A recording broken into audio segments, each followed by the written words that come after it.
Уважаемые жители Республики Коми, добрый день!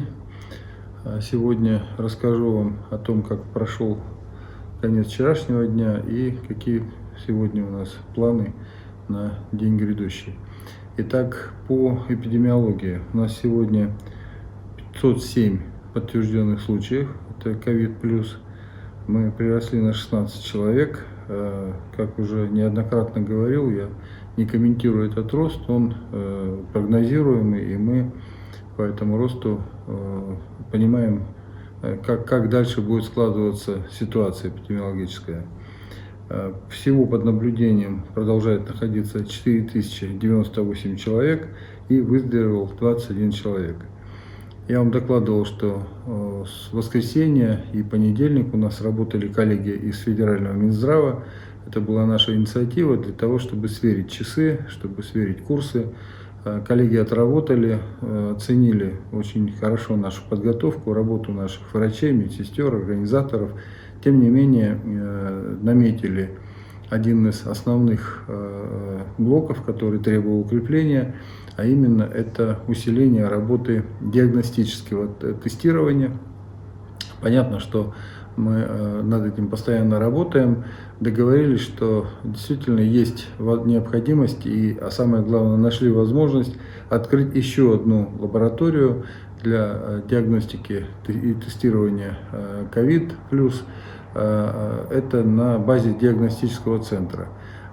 Все указания даны, туда вышли еще вчера строители, подготовили план реконструкции помещения, согласовали со всеми. Думаю, что к пятнице мы эту лабораторию запустим в работу. Ну и принято решение о введении ограничений на въезд в 4 городах. Это Воркута, Усинск, Печора и Ухта. Ограничения связаны в первую очередь с теми категориями людей, которые въезжают на работу. И это очень необходимо и важно сделать именно сейчас, потому что эти города у нас пока без заноса, ну кроме Ухты. И поэтому крайне важно сохранить вот эту, так скажем, стерильность территории. Поэтому все въезжающие, в первую очередь работающие по вахтам, руководители будут вынуждены, это вынужденная мера и обязательная 14 дней соблюдать карантин. Для того, чтобы если кто-то приедет заболевший в стертой форме или в скрытой форме, чтобы за эти 14 дней карантина мы могли выявить человека и направить на лечение. Мы, как я вам и говорил, заранее подготовили еще один вопрос. Это к внедрению автоматического процесса введения спецпропусков. Мы сделали это не сразу. Мы провели на одном большом промышленном коллективе такую притирку.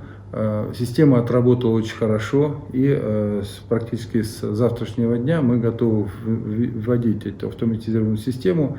Основной ее плюс это в том, что человек по предъявлению удостоверяющего личность, документа, удостоверяющего личность сотруднику правоохранительных органов, где будет автоматическое отображение его заранее зафиксированного необходимости передвижения, будет получать разрешение на такое передвижение.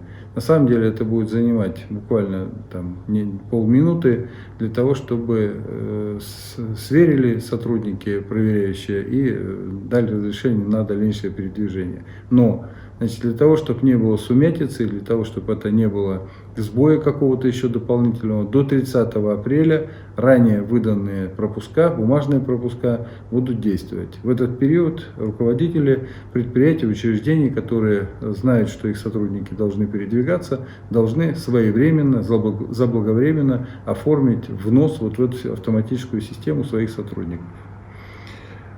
Продолжаю встречаться с руководителями крупного бизнеса. Вчера прошла встреча с гендиректором Лукойл Коми Александром Сергеевичем Голованевым. Обсудили очень большой спектр вопросов. Ну, в первую очередь, конечно же, развитие социальных и участие компании в социальных сферах.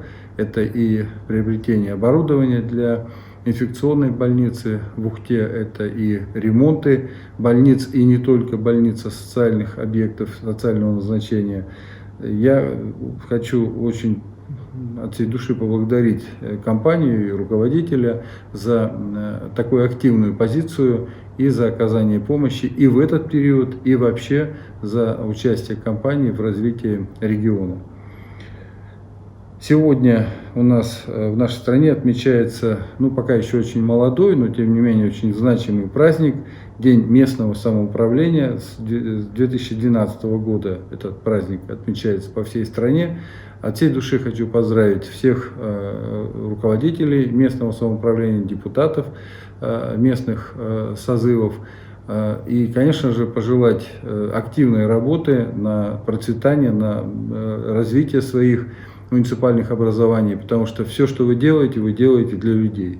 Делайте это с душой, делайте это открыто и улучшайте свою работу. С праздником вас! На этом, уважаемые жители Республики Коми, хочу подвести сегодня итог. Еще раз напоминаю о режиме самоизоляции. Будьте здоровы. До завтра. Всего доброго.